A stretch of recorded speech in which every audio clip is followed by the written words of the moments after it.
Sasa usikii naona amri jeshi ni kama ametuingiza kwa hii vita ya US na Iran na kitungori yeye ashapick sides.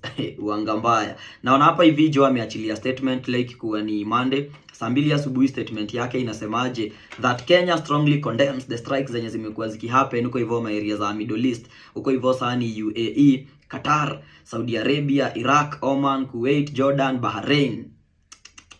Big up mazee kwanza nyinyi watu wote wenye mko hizi area za Middle East. Nimekuwa na cheki hizi videos zenu. Ni kama movie jo. Ni ngori. Kwanza kuna ile fulani nilicheki msia akisema ati place yao ya kudozi imechomeka. So ama jamaa hawana hata accommodation.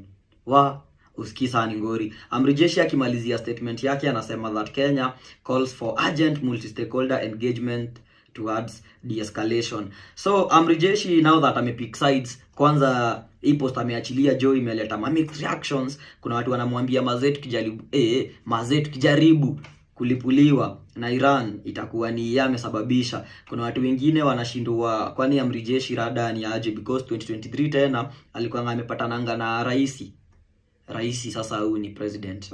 Rais. Achana kwa kapati wa mairia za Iran.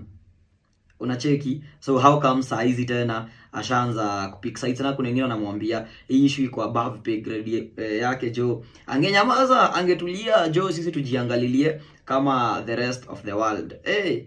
Ni ngori. Kuna mwingine naona hapa hivi anaambia amri jeshi ati atoe mbogi Haiti.